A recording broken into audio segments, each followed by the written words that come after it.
I don't care about your process. Clear your desk now! The new CO yelled. H, firing me after one small mistake and 14 years of 5-star reviews. Egg. I walked out and flicked the kill, switch only I could restart. By Monday, H. They flew in a top consultant who looked at the terminal for 10 seconds, closed his laptop, and looked at the COO. He didn't look angry. He just started to laugh.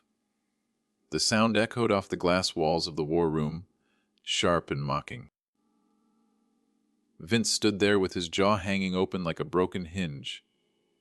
His expensive silk tie was crooked. H.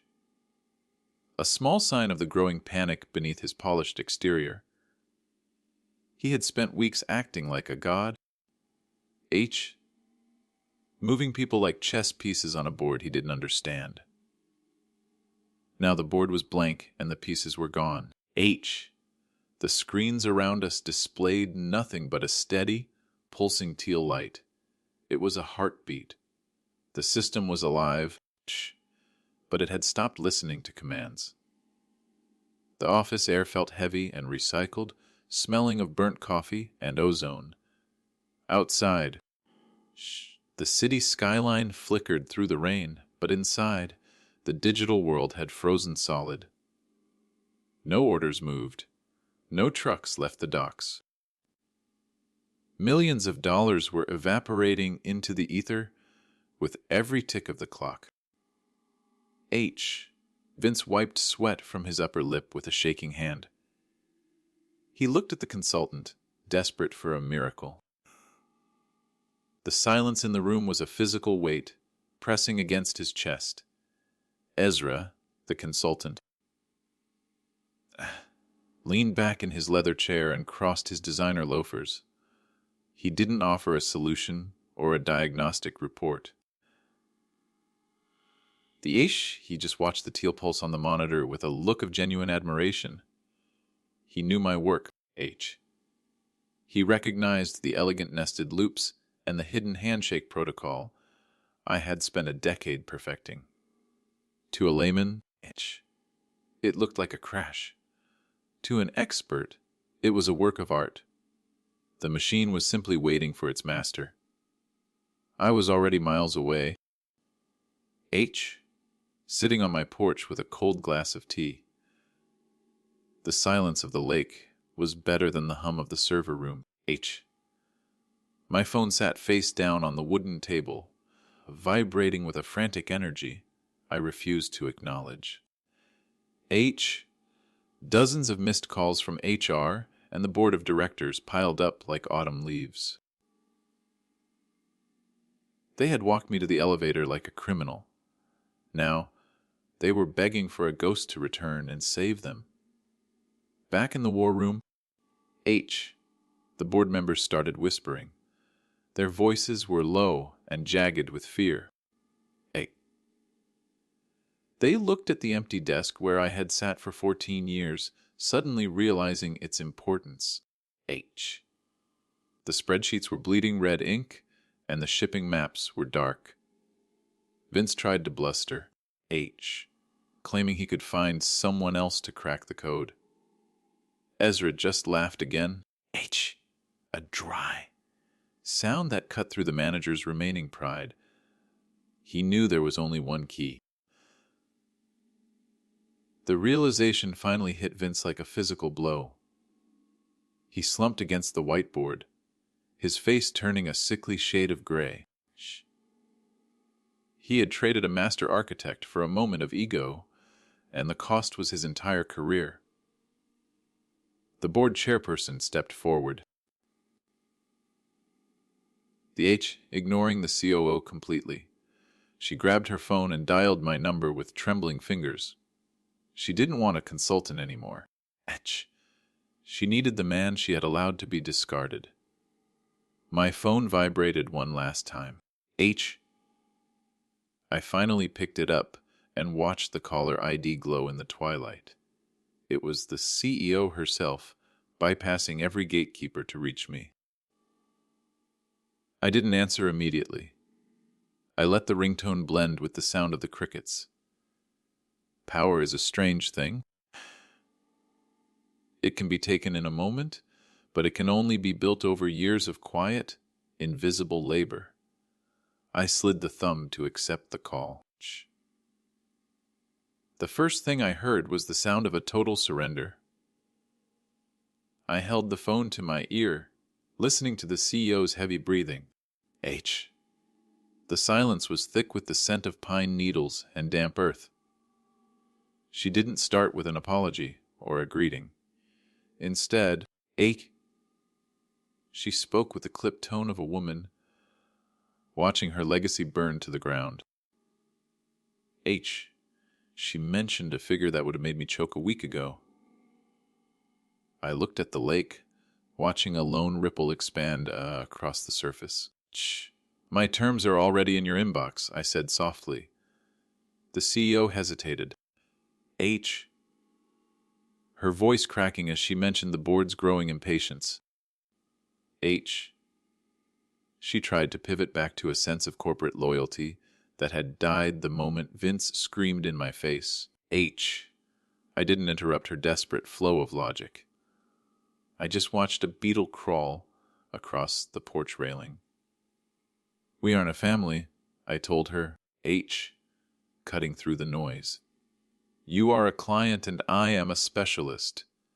Either sign the indemnity waiver or stop wasting my battery. The line went dead. I didn't wait for her to call back. I knew the internal math was already working in my favor. H. Millions in losses weighed heavier than one man's wounded pride. I stood up and stretched. The H, feeling the old ache in my lower back from a decade of bad office chairs. The twilight turned the water into a sheet of black glass. Esh. I went inside the cabin and sat at the small wooden desk. My laptop screen cast a harsh white light against the cedar walls. H. It felt like a weapon. The notification dinged within 10 minutes. They had signed every page of the contract without a single red line. H. Even Vince's signature was there, though the ink looked shaky and rushed. I opened a terminal window and began the handshake sequence. H. The cursor blinked with a steady, expectant rhythm. I typed in the first block of the key, H, a string of characters that represented the only truth left in that company. The system recognized my signature. H. It was like waking a sleeping beast from a deep slumber. Suddenly, a new window popped up on my screen that shouldn't have been there. H. It was a direct message from Brandon, the junior dev. He wasn't asking for help or technical advice. H. He sent a single screenshot of a private meeting invite between Vince and a rival logistics firm. H. My heart hammered against my ribs as I zoomed in on the date. It was tomorrow morning. Vince wasn't just incompetent. H. He was planning to jump ship with the very data I was currently trying to save. I paused my fingers over the keys, the glow of the screen reflecting in my eyes. The system was halfway through its verification cycle. If I finished the handshake now, H, the data would be fully accessible to anyone with admin rights. That included Vince. I realized that my victory was still fragile. If I restored the system too early, I would be handing the keys to a thief. I needed to isolate his account before the sync finished. H. The pressure in the room felt like a physical weight. I began writing a secondary script, my hands moving with a frantic H practiced speed. I had to create a digital cage inside the server without alerting the main monitoring tools. H. Every second I spent coding was a second the CEO spent pacing her office. The back-end logs showed Vince was already logged in. his cursor hovering over the master client list. He was trying to scrape the database while the company was still reeling. The betrayal felt like a cold blade between my ribs. I worked faster. I finished the isolation block and hit the enter key with a sharp click.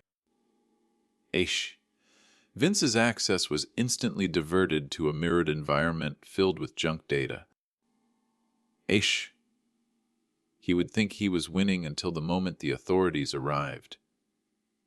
I watched his activity spike as he began the fake download. He was falling for the trap perfectly. I finally returned to the main handshake and entered the final sequence. The teal light on the dashboard turned a solid, triumphant green. The system was officially back online. A soft knock at my cabin door made me jump, nearly knocking over my tea. I hadn't heard a car pull up on the gravel driveway. I stood up slowly, my hand instinctively reaching for a heavy flashlight. Through the small window, I saw the silhouette of a man standing in the rain. It wasn't Vince or the CEO. It was Ezra, the consultant. He wasn't supposed to know where I lived. He raised a hand and pointed at my laptop. "You missed a line," he whispered. I stared at Ezra through the glass, my pulse thumping against my throat. Rainwater dripped from his chin, darkening his expensive wool coat. I opened the door just a crack, the cool air rushing inside. He didn't try to push his way in. He just stood there with that unsettling smile. "I didn't give you my address," I said, keeping my voice low. Ezra chuckled and gestured toward my laptop. "I didn't need it. Your system has a very distinct digital fingerprint. You were sloppy." I backed away, leaving the door open as he stepped into the cedar, scented warmth. My mind raced through the script I had just executed. If Ezra had followed my connection, so could the security team at Viarx. I checked the terminal logs, but everything looked clean. Ezra walked over to the desk and pointed to the 18th line of my secondary script. "You isolated his user ID, but you forgot the ghost admin account he created last month. Vince isn't working alone." My stomach dropped. Ezra pulled a small encrypted drive from his pocket and set it on the wood. He wasn't there to turn me in. He was there to play. I watched him sit in my chair like he owned the place. "We have 5 minutes before the secondary sync triggers a global alert. He muttered. "If that happens, the board will see your isolation script as a breach of contract. They will claim you sabotaged the recovery." I realized then that Ezra was my only hope for survival. I leaned over his shoulder. The smell of damp wool and expensive coffee filling my senses. We worked in a frantic, wordless rhythm. My fingers flew across the keys. Patching the hole Vince had left in the back of the architecture. Ezra handled the network masking, hiding our tracks behind a series of complex redirects. The pressure was suffocating. Every second felt like a minute. We were two ghosts trying to fix a haunted house before the sun came up and exposed us. Suddenly, the screen flickered red. An external connection, was trying to force a manual override from a location in downtown Seattle. "That isn't Vince," I whispered. My eyes scanning the incoming IP address. Ezra narrowed his eyes and tapped a key. It was the rival firm. They weren't waiting for Vince to bring them the data. They were trying to rip it out of the server while the handshake was still active. The power balance had shifted again. We were being hunted by a shark. The rival firm used a brute force injection that bypassed my initial barriers. I felt a cold sweat break out across my forehead. "We need to cut the main feed," Ezra said, his voice tight. "If we do that, the recovery fails and you lose your indemnity," I countered. It was a choice between my professional safety and the company's total destruction. I looked at the drive Ezra had provided. "Use the kill switch," he urged. I hesitated, my hand hovering over the final command that would end it. I didn't listen to him. Instead, I rerouted the rival connection into the same junk data cage I had built for Vince. It was a gamble that required perfect timing. I watched the progress bar crawl toward 90%. The rival attackers were hitting our gates with everything they had. The cabin lights flickered as my local server struggled with the load. Then the screen turned a blinding white. The connection snapped. For a moment there was nothing but the sound of the falling rain. The terminal refreshed, and a single message appeared in green text. "Sync complete." The data was safe, the rivals were locked out, and Vince was trapped in a digital hall of mirrors. I slumped against the wall, my legs feeling like lead. "We did it," I breathed. Ezra stood up and straightened his coat. He didn't look relieved. He looked worried. "I did my part," he said, heading for the door.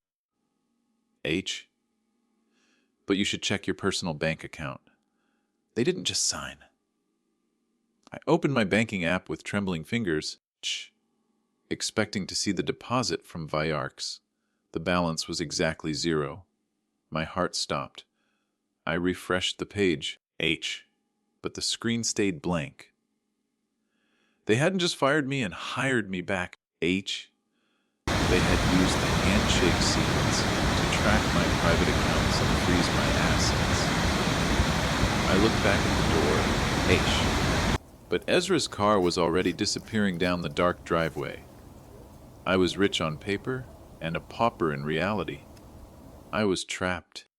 I stared at the glowing 0 on my phone screen, the silence of the woods suddenly feeling predatory.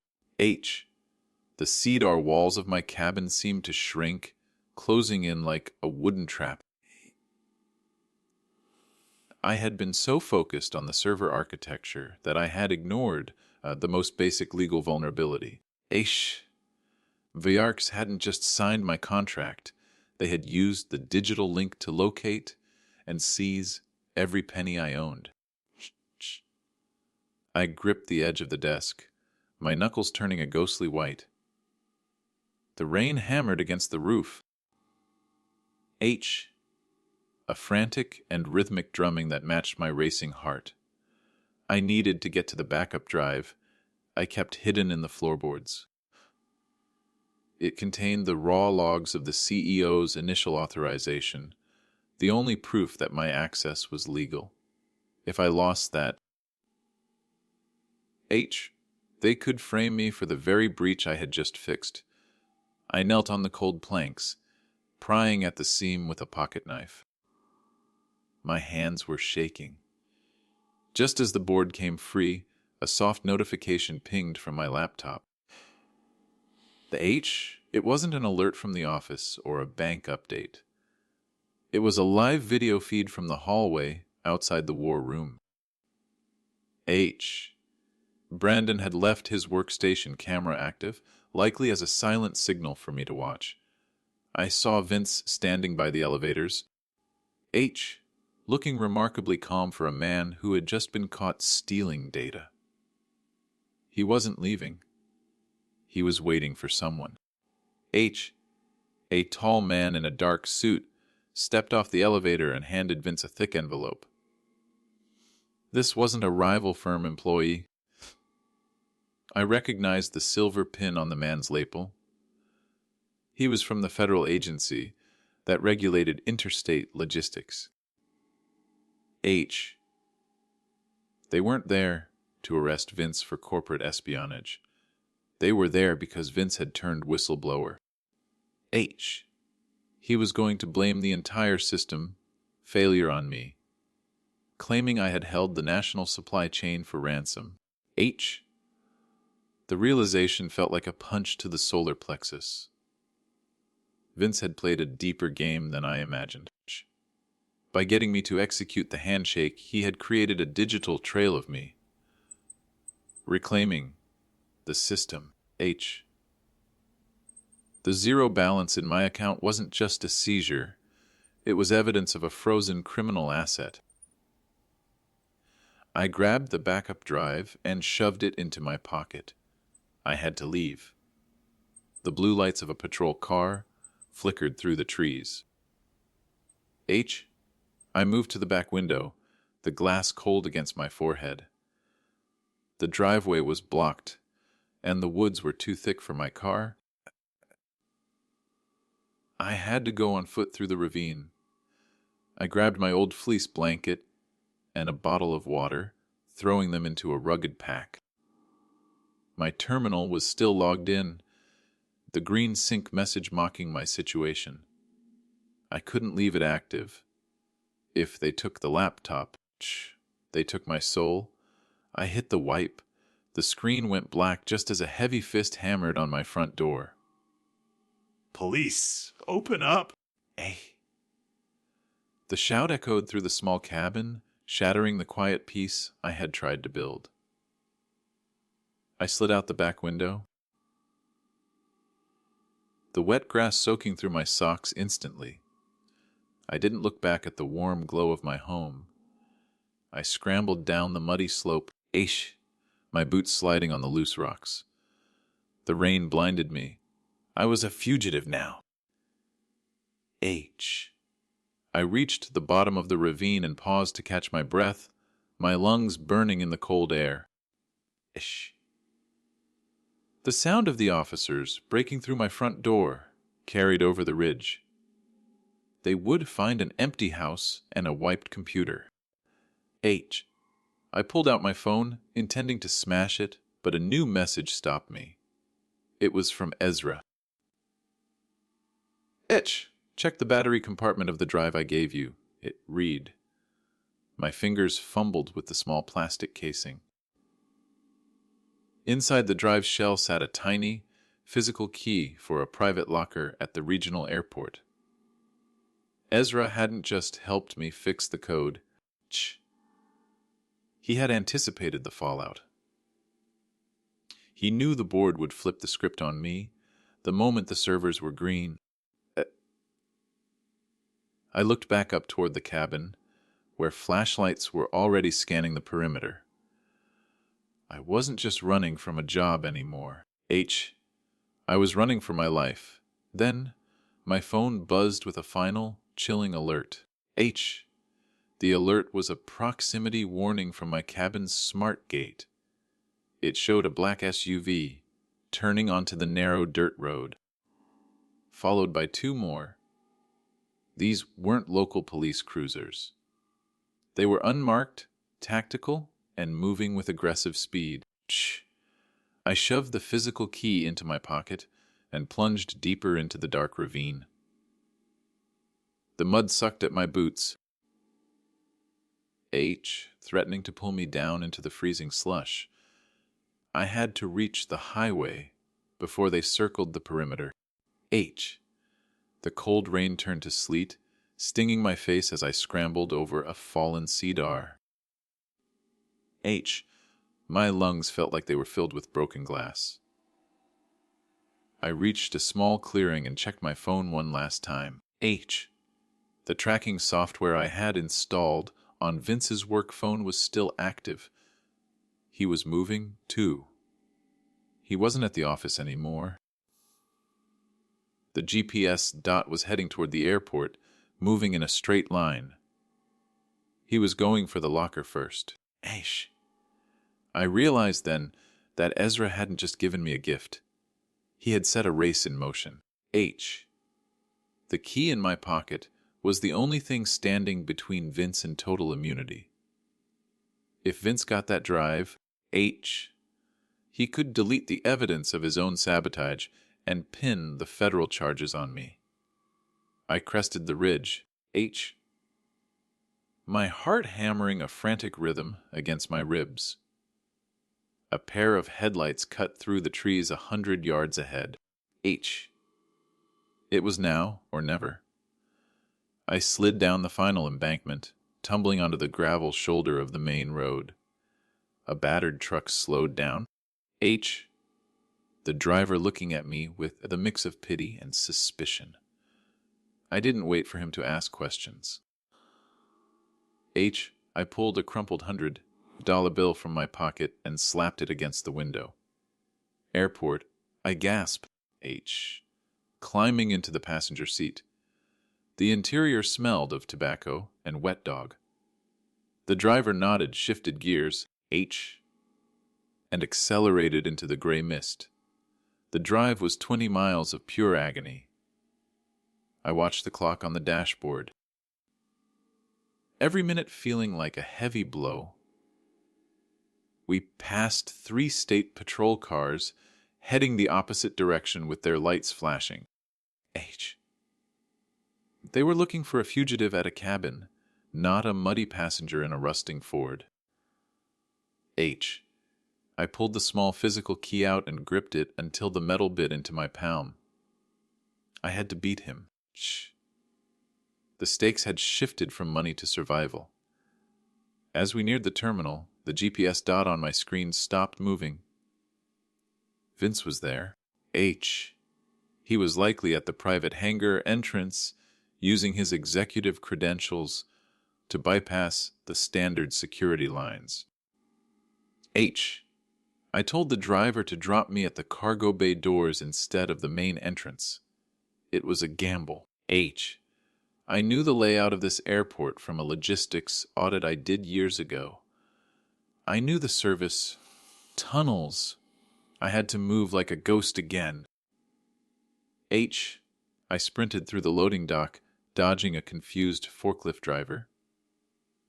The air was thick with the smell of jet fuel and exhaust. H. I found the maintenance door and swiped a generic keycard I had kept in my wallet for years. It still worked. The hallway was long, sterile, and lit by buzzing fluorescent tubes. My wet boots squeaked on the linoleum, a loud and rhythmic betrayal of my presence.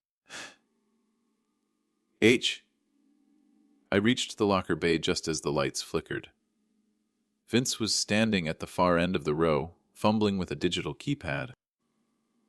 He looked frantic, his hair matted with sweat. He didn't see me yet. I stood in the shadows, watching him struggle. H. He was trying to force the locker open with a master code that wasn't working.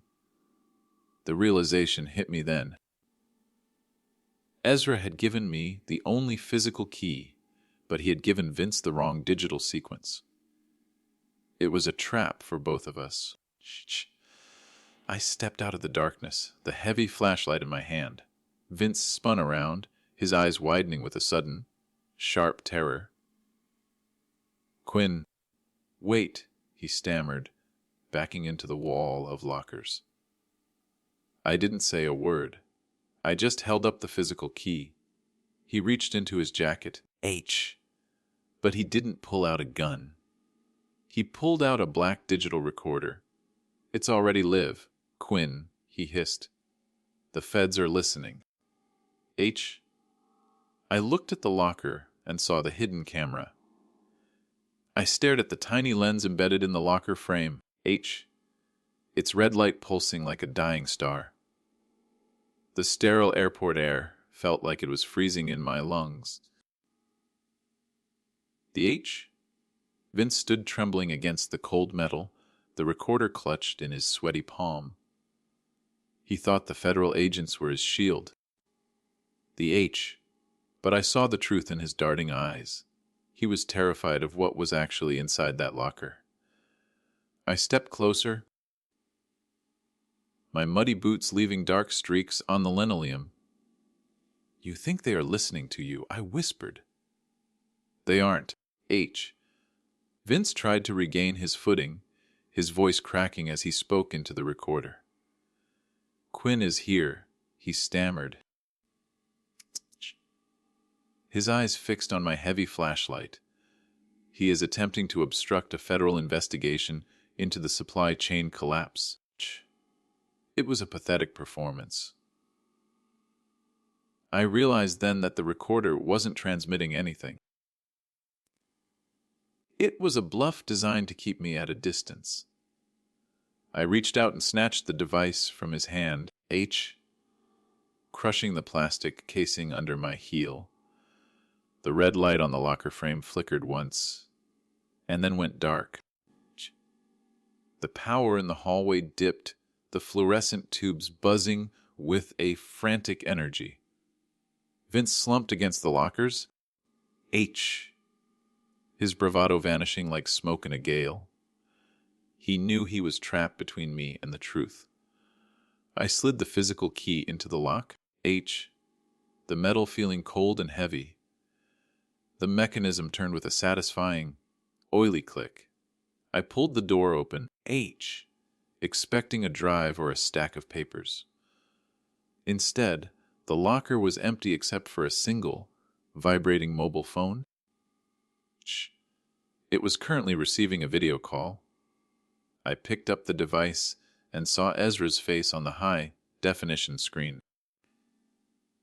He was sitting in a dark room, the glow of multiple monitors reflecting in his glasses. He didn't look like a consultant anymore, He looked like a butcher. "You are both late," Ezra said, his voice smooth and terrifyingly calm. I watched the background behind him. He wasn't in an office or a lounge. He was inside the Vyarch server room. He had used our chaos to walk through the front door. He was the real threat. Vince peered over my shoulder, his face turning a ghostly white as he recognized the location. Ezra was standing next to the primary cooling unit, his hand resting on the master override switch. He hadn't just helped us fix the system, he had mapped every vulnerability to hold the entire company for ransom. The board didn't hire him, I realized. He had forced his way in using the same credentials Vince had tried to steal. The power balance had shifted completely. We were no longer the players. We were just the audience. Ezra smiled, a thin and jagged expression that never reached his eyes. "I have the master key now," he said. I don't need the handshake or the physical drive. You two provided the perfect distraction for the security teams. While the feds were chasing a disgruntled employee in the woods, I was downloading the core proprietary algorithms. The theft was nearly complete. I felt a cold surge of fury. I had spent 14 years building that architecture, and Ezra was gutting it like a fish. He was deleting me. I looked at the phone, then at the empty locker. There was no backup drive here. Ezra had sent us on a wild goose chase to clear the path. I gripped the phone until the screen groaned. "Why tell us?" I asked. Ezra laughed, a dry and hollow sound. "Because I want you to watch the final deletion, Quinn. You took too much pride in your work. Now, you get to see it vanish into the ether." He reached for the switch, his finger hovering over the red button. The world stopped. Suddenly, the airport's fire alarm erupted. The sound a deafening and rhythmic scream. Overhead sprinklers hissed to life, drenching us in cold, chemical-smelling water. The video feed on the phone flickered as Ezra looked around in confusion. This wasn't his plan. I saw Brandon's face appear in a small window at the bottom of the screen. He was logged in from a remote terminal. H. His hands moving with a desperate speed. He had triggered the fire suppression system in the server room. Brandon was fighting back from the shadows. The server room feed showed thick, white foam spraying across the racks, the H suffocating the hardware Ezra was trying to steal. Ezra cursed, his image distorting as the connection began to fail. H. He tried to hit the override, but the moisture had already shorted the local console. Ash. The theft was halted by a junior dev with a sense of timing. I felt a surge of hope. The system was damaged, but the data was still safe. Ezra's face vanished into a burst of static. The phone went dead in my hand. I turned to Vince. H, who was shivering under the freezing spray of the sprinklers. He looked broken, his expensive suit ruined by the chemical water. H, we have to go, I said, grabbing his collar. The feds will be here any second, and we need to reach the server room before Ezra escapes. Vince didn't resist. He followed me through the maintenance tunnel, his footsteps heavy and uneven. We were running toward the fire instead of away from it. I still had the physical key in my pocket. It wasn't useless. Aish?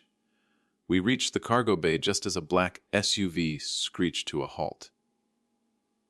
The doors flew open, and tactical teams spilled out onto the concrete. H. They weren't looking for me. They were heading straight for the private hangar, where Ezra's escape plane was waiting. H. Ezra hadn't just betrayed us, he had betrayed the rivals too. I realized then that Ezra was the whistleblower. H. He had set this entire play in motion to eliminate his competition while he made off with the prize.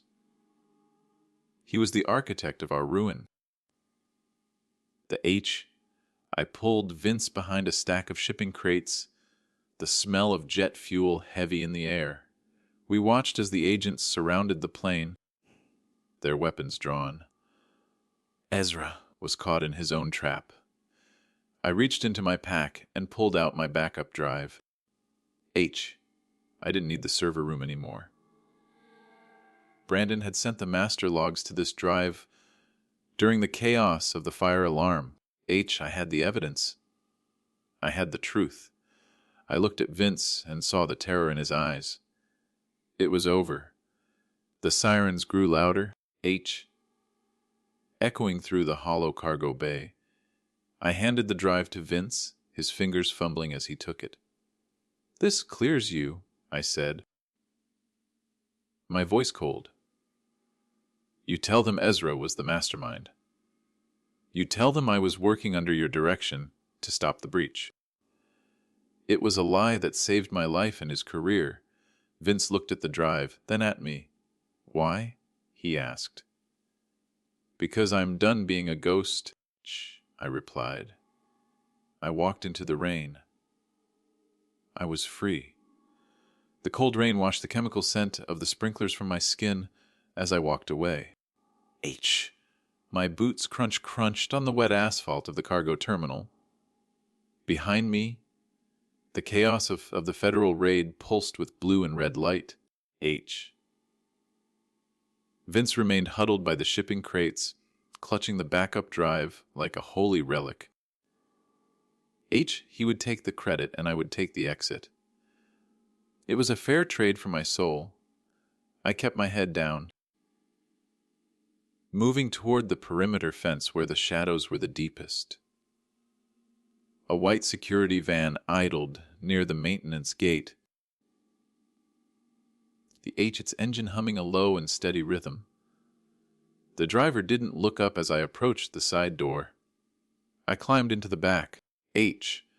the interior smelling of stale tobacco and old wires. H. Brandon sat there surrounded by portable monitors and a tangled mess of cooling fans. He looked exhausted. H. His face pale in the flickering glow of the screens. "You really did it," he whispered, his voice trembling. "I saved the logs," I replied, H. sitting on a crate. "But we are not finished yet." Brandon pointed to a screen showing the internal server room at Vyarks. The fire suppression foam was settling over the racks like a heavy blanket of snow. Ezra was gone. His primary terminal, a blackened skeleton of melted plastic. However, a small light continued to blink on the secondary network bridge. It was a heartbeat signal. Ezra had left a dormant process running deep within the firmware. It was a timed logic bomb designed to wipe the entire database if he didn't check in. The clock was ticking down. H. My heart hammered against my ribs as I looked at the countdown. H. We had exactly 11 minutes before 14 years of work turned into digital dust. I reached for the keyboard. H. My fingers still stiff from the cold rain. I needed a direct line into the firmware, but the main gates were fused shut by the foam. H. We have to bypass the physical layer, I muttered. Brandon handed me a specialized probe, his eyes wide with fear. H. If you miss the bridge, you will short the entire array permanently. It was a gamble. I focused on the logic gates. H. Visualizing the path through the cooling fans and copper traces. The system architecture was a map etched into my brain. H. I moved the probe with the precision of a surgeon seeking the hidden port. The van hit a pothole, causing my hand to jerk slightly. H. I cursed under my breath, watching the voltage spike on the monitor. The bomb didn't detonate, but the countdown accelerated by 2 minutes. The pressure was suffocating. I had 9 minutes left to save the kingdom I had built. Ish. The signal finally connected, a thin green line appearing on the diagnostic screen. I was inside the firmware, moving past the encrypted layers Ezra had installed. The logic bomb was a complex web of recursive loops and false triggers. It was beautiful in a terrifying way. Ezra had used my own coding style against me, creating a mirror of my logic. I had to solve a puzzle I had unwittingly designed years ago. I began to strip away the decoys, one line at a time. H. The clock hit 5 minutes. Suddenly, the monitors flickered and a new window appeared. It was a live audio feed from the server room. H. I heard the heavy boots of the federal agents as they moved through the foam. They were pulling drives without proper shutdowns. H. Causing massive data corruption across the array. "Stop them!" I shouted, though I knew they couldn't hear me. Brandon grabbed a radio. H. Trying to find a frequency to warn the team inside. If they pulled the master node now, the logic bomb would trigger instantly. H. The situation was spiraling. I ignored the noise and focused on the final string of code. H. The kill switch for the bomb was buried under a layer of obsolete protocols. I recognized the sequence. H. It was the same small mistake Vince had fired me for on Friday. Ezra had used that specific error as his primary anchor. H. Thinking I would never look there again, it was a masterstroke of psychological warfare. I smiled. H. My fingers moving with a sudden and fluid confidence. I corrected the mistake and hit the final execute command. The countdown stopped. H. The green line on the screen turned into a steady, solid block. The firmware was clean. 14 years of data were safe. H tucked away in an immutable vault that only I could open. I leaned back against the van wall. Shh. The adrenaline leaving my body in a cold rush. "It is done," I said, looking at Brandon. He slumped over his desk. Etch. A sob of relief escaping his throat. We sat in the dark for a long time, watching the agents on the screen. They had no idea how close they came. The van pulled away from the airport, heading toward the quiet suburbs where I would vanish. H. I looked at the physical key Ezra had given me, still sitting in my pocket. It wasn't a key to a locker. H. It was a physical hardware token for Ezra's own private server. I realized then that the game wasn't over. Ezra had left me a way in. He wanted me to see what he had stolen from other companies over the years. It was an invitation to a much larger war. H. I wasn't just a ghost. I opened my laptop one last time and connected the hardware token. The screen filled with a list of names that made my blood run cold. H. Viarx was just a small piece of a global network of compromised logistics firms. H. Ezra was part of a syndicate that controlled the movement of goods across 3 continents. They didn't want the data for money. They wanted it for power. I looked at Brandon, who was staring at the list in horror. "We can't go to the police," I said. H. They are on this list. The weight of the secret felt like a physical burden. I had saved my work, but I had inherited a nightmare. H. Brandon looked at me, his eyes searching for a plan. "What do we do now?" he asked.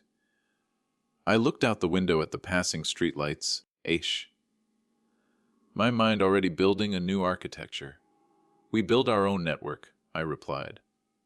"We fight from the shadows." Shh.